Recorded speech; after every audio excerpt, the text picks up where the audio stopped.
ఉపేంద్ర గారి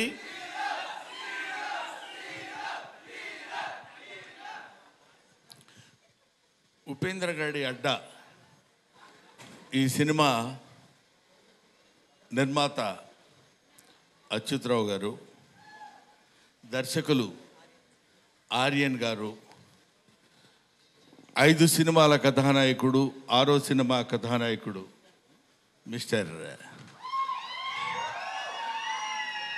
ఉపేంద్ర.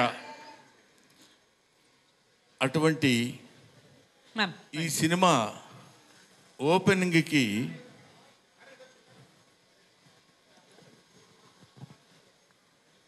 లాంచ్ చేస్తున్నామండి, audio launch, మీరు రావాల్సిందిగా కోరుతున్నామండి అని చెప్పినప్పుడు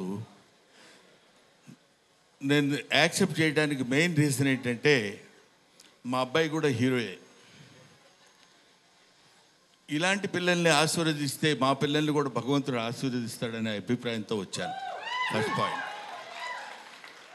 సెకండ్ పాయింట్, బిడ్డ మీద ఉన్న మమకారంతో ఎలాగైనా సరే మా అబ్బాయిని 1 or 2 or 3 or 4 or 5 or 6 వాడితే ఏదైతే కొట్టకపోతాం అనే అభిప్రాయంతో, ఇంత సిన్సియర్ ఒపీనియన్ తోటి, ఇంత సిన్సియర్ ఫాదర్, ఈయన్ని నాకంటే వయసులో చిన్నోడు కాబట్టి బెస్ట్ ఆఫ్ లక్ చెప్పడానికి మాత్రమే ఇక్కడికి వచ్చాను. ఒకటి, అన్నిటికీ మించి ఇదికి ఆద్యుడు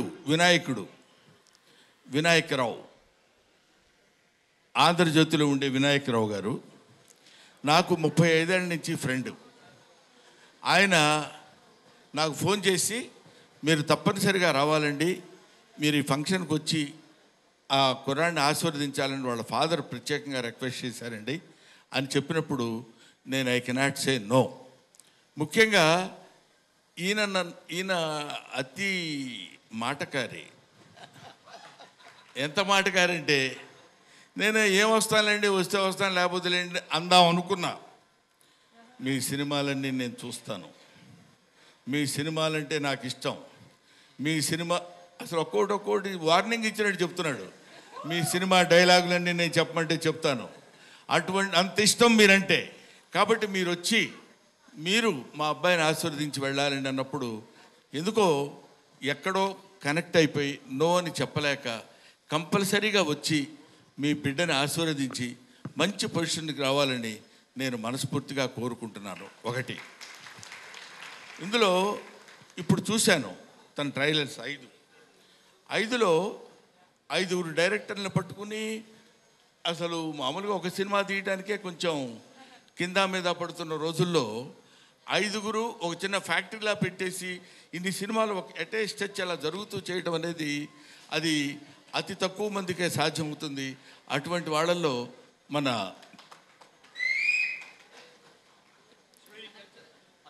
నేను చెప్పాలా నీ పేరు? నేను అడిగాను, నిన్ను చిన్న పాజ్ ఇచ్చా. అటువంటి వాళ్ళల్లో ముఖ్యుడైనటువంటి వ్యక్తి అచ్యుతరావు.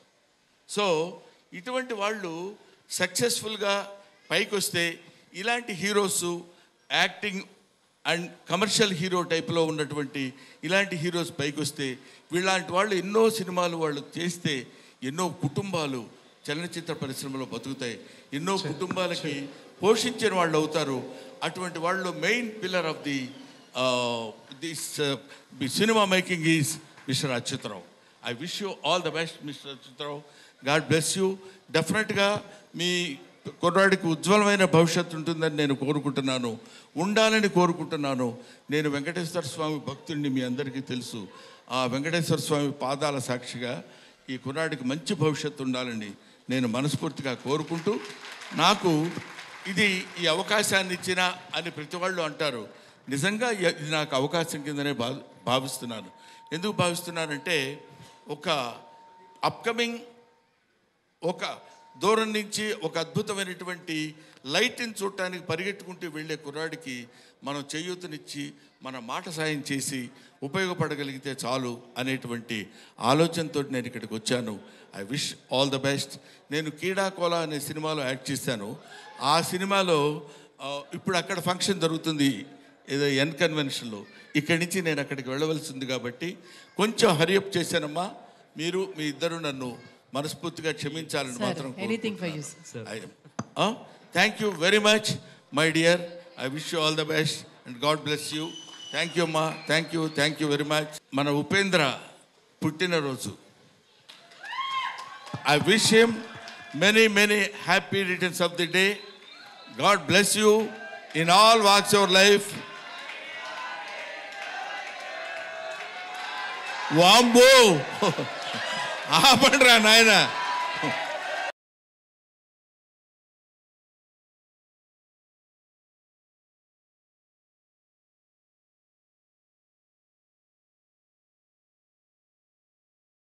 మా అబ్బాయి చిన్నప్పటి నుంచి మీరు ఫొటోస్ చూస్తే ఉపేంద్ర బాబు ఇప్పుడు హీరో ఎవరైతే ఉన్నారో ఉపేంద్ర బాబు చాలా చిన్న ఏజ్ నుంచి కూడా నా వెనకాల ఈ కార్యక్రమాలకి తను వస్తూ ఉండేవాడు.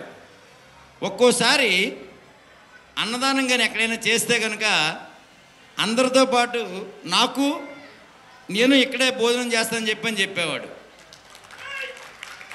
ఆ ఫొటోస్ మీరు ప్రతి ఒక్కరూ చూడొచ్చు. అలాగే నేను ప్రజారాజ్యం పార్టీలో నేను చాలా కీలకంగా విశాఖపట్నం ఉండేటప్పుడు ఆ ప్రజారాజ్యం తాలూకు యాక్టివిటీస్లో కూడా నాతో పాటు చైతన్య రథం మీద తను చిన్న పిల్లాడిగా తను నాతో పాటు తిరగడం జరిగింది. ఏరియాలో ఏదైనా కార్యక్రమం జరిగితే నేను లేని టైంలో డాడీ నేను వెళ్తానని చెప్పని ఆ 5th క్లాసు 6th క్లాస్ ఆ రేంజ్లో కూడా అంటే మా కిరీటి బాబు ఏజ్లో తన కార్యక్రమాలకు కూడా వెళ్ళి పార్టిసిపేట్ చేసేవాడు. ఈ గణపతి లడ్డూలు వేలం పాటలు ఇవన్నీ కూడా తను పార్టిసిపేట్ చేసి ఆ లడ్డు ఎలాగైనా పాడుకొని వచ్చేవాడు ఇంటికి. ఎందుకంటే తనకు తెలియదు అది దాన్ని అంటే ఎంతకు పాడాలి ఏం పాడాలి పాడాలంతే పాడుకొని తెచ్చేవాడు ఇంటికి. అంటే అప్పటి నుంచి కూడా తను సేవా కార్యక్రమాల మీద మక్కువతో తను ఉండడం జరిగింది. అలాగే తను గీతం కాలేజీలో చదువుకుంటున్నప్పుడు ఒకరోజు కళాకారుల సంఘం వాళ్ళ పిక్నిక్ ఆ రోజు ఏర్పాటు చేయడం జరిగింది. ఆ పిక్నిక్కి ఆ టైంకి నేను తిరుపతి నా యొక్క రియల్ ఎస్టేట్ వెంచర్ వర్క్లో నేను బిజీగా ఉండటం వల్ల ఆ కార్యక్రమాన్ని తను పంపించడం జరిగింది. తను పంపించేటప్పుడు మరి మా సుపరిచితుడు మా మిత్రుడు జనార్దన్ ఆ యొక్క కార్యక్రమాన్ని లీడ్ చేయడం జరిగింది. క్యాలు ఆర్కెస్ట్రా అంటే కంచర్ల ఆర్కెస్ట్రా అనేవారు. అంటే ఆ ఆర్కెస్ట్రాని ఒక 1000 ప్రోగ్రామ్స్ చేసి ఉంటాం. ఆ క్యాలు ఆర్కెస్ట్రా అంటే దాని పేరు ఇంకా క్యాలు ఆర్కెస్ట్రా కాదు, అది కంచర్ల ఆర్కెస్ట్రా కింద అయిపోయింది. ఆ రోజు ఆయన సార్ అని నాకు ఫోన్లో బాబు ఏంటి సార్ నేను 5 years అయింది బాబుని చూసి, బాబు హీరోలో ఉన్నాడు సార్, బాబుతో ఒక సినిమా చేస్తే బాగుంటుంది కదా అని చెప్పని ఆ రోజు తను ప్రపోజ్ చేయడం జరిగింది. ప్రపోజ్ చేసిన వెంటనే అయ్యా నువ్వు ఏ కథ చెప్పు ఏం చెప్పు నాకు అనవసరం, ముందు కథ హీరోకి చెప్పు, హీరోకి కథ నచ్చితే నువ్వు నాకు తన బర్త్డే సినిమాని నువ్వు ఇవ్వాలి. బడ్జెట్తో ఇప్పుడు ఇక్కడున్న ప్రేక్షకులారు మీరు అందరూ ఇక్కడున్న డైరెక్టర్లు కానీ ఎవరినైనా అడగండి, ఎవరికైనా నేను ఎంత బడ్జెట్లో తీస్తామని ఏ రోజు కూడా అడగలేదు. No budget. ఎస్ఎస్ఎల్ఎస్ క్రియేషన్స్లో నో బడ్జెట్. పిక్చర్ వాళ్ళు తీయడం వాళ్ళు ఏది అవసరం వాళ్ళకి ఇవ్వడమే తప్ప ఇక్కడ బడ్జెట్తో సినిమాలు తీసే పరిస్థితి ఎక్కడ మనం చేయలేదు. అప్పుడు ఆర్య నా దగ్గరికి వచ్చి వెంటనే సార్ బాబు బర్త్డేకి నేను సినిమా ఇస్తాను సార్ అంటే, చూస్తే నువ్వు ఇచ్చేటట్టు లేవయ్యా, నువ్వేదో ముందు నన్ను దింపేస్తావు మధ్యలో దింపేసిన తర్వాత ఆ టైంకి వచ్చేటప్పుడు సార్ ఒక్క బిట్ ఉండిపోయింది సార్, వర్షం పడింది సార్, లేకపోతే ఇంకోటి తీస్తుండే యాక్సిడెంట్ అయింది సార్, ఇవన్నీ ఇంక కథలన్నీ వద్దు నువ్వు తీలేవని చెప్పి నేను అన్నా. అయితే తన మీద మొదటి రోజే ఒక కాన్ఫిడెన్స్ ఏర్పడింది నాకు, ఏమో చేస్తాడేమో. సరే బాబు కోరాడు నాకు. తను మొదటి బర్త్డేకి లాస్ట్ ఇయర్ బర్త్డేకి హీరోని చేస్తే ఈ ఇయర్ బర్త్డేకి సినిమా ఇవ్వాలని కోరారు. ఇవ్వాలని ఉద్దేశంతో తనని నేను ఎంకరేజ్ చేయడం జరిగింది. అయితే చేస్తూ ఒక సలహా చెప్పా, ఆర్యన్ నువ్వు సినిమా తీయాలంటే 29వ తేదీకి నువ్వు సినిమాని రెడీ చేయాలంటే వర్షం పడితే వర్షం సీన్ చేయి. అదే చెప్పాను కదా, వర్షం ఎండెక్కిందా ఆ ఎండకి తగ్గట్టు సీన్ చేయి.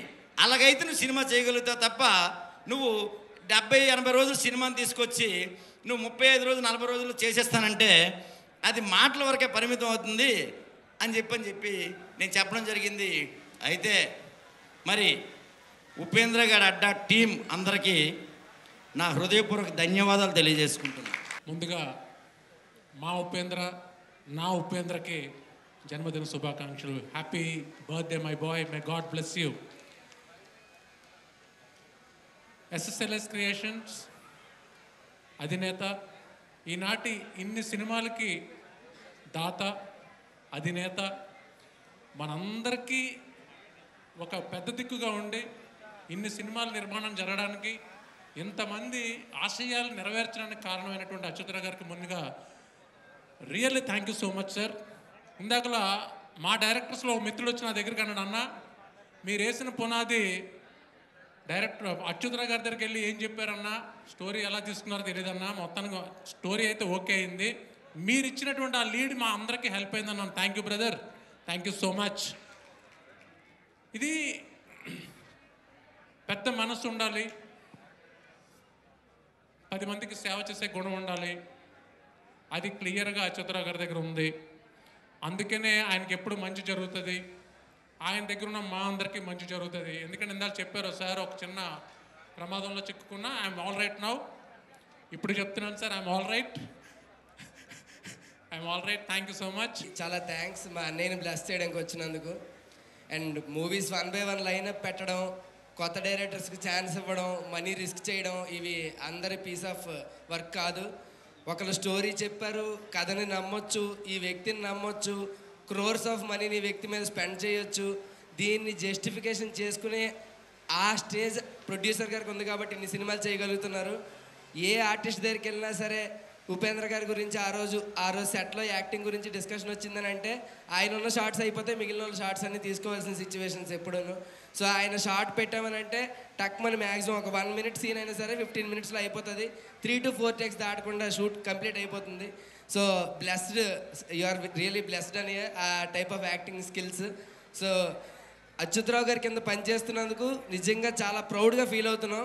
ఎవరైనా దీన్ని బిజినెస్గా చూస్తారు, సినిమా అన్నదాన్ని బిజినెస్గా చూడకుండా కేవలం దీంతో వచ్చే డబ్బుల్ని సేవా కార్యక్రమాలకు వాడాలనుకోవడం ఒక ఫస్ట్ హైలైట్. అయితే ఫ్రెష్ టాలెంట్ని ఎంకరేజ్ చేయాలి, కొత్త వాడు వస్తే ఎంకరేజ్ చేయాలి.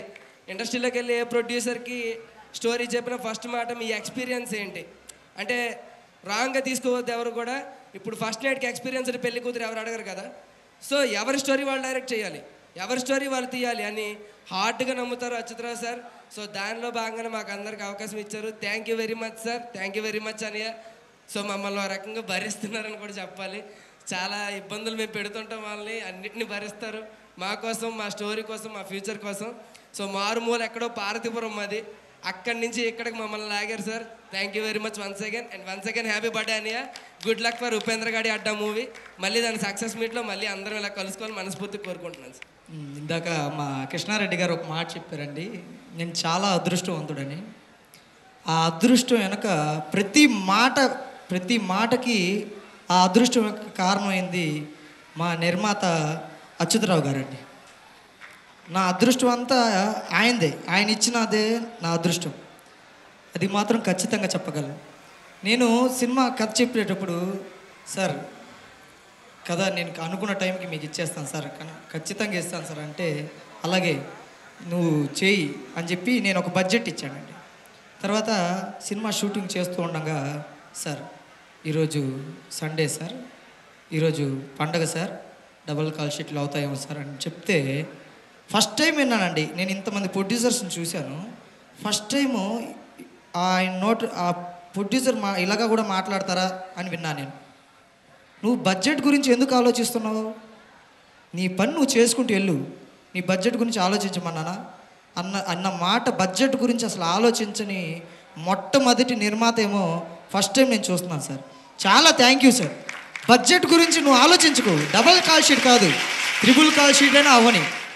తినేది ఎవరు తింటున్నారు, కార్మికులు తింటున్నారు, వాళ్ళకు ₹1 నేను ఇచ్చేవాడినే తప్ప కాదని చెప్పేవాడిని కాదన్న మాట నన్ను చెలించేసిందండి బాగా. ఆ ఉద్దేశంకైనా సరే ఖచ్చితంగా నేను సినిమా ఇవ్వాలన్న కాన్ఫిడెన్స్తో డే అండ్ నైట్ అయినా కష్టపడి చేద్దామన్న కాన్ఫిడెన్స్తో ఈ సినిమా ఇంత దూరం తీసుకురావడం జరిగింది. ఇదంతా మీరు పెట్టిందే సార్. ఖచ్చితంగా మీరు మాకు ప్రోత్సహించిన ఇదే మాకు చాలా సంతోషం కలిగించింది. అలాగే మా టెక్నీషియన్స్ అందరూ భయ్యా ఏంటి ఏంటి అని చెప్తే నేను వాళ్ళందరికీ చేద్దాం ప్రొడ్యూసర్ మంచి వ్యక్తి, ఇలాంటి ప్రొడ్యూసర్ని మనం పోగొట్టుకోకూడదు అన్న ఉద్దేశంతో నేను వాళ్ళందరికీ చెప్పుకుంటూ ముందుకు తీసుకొచ్చాను.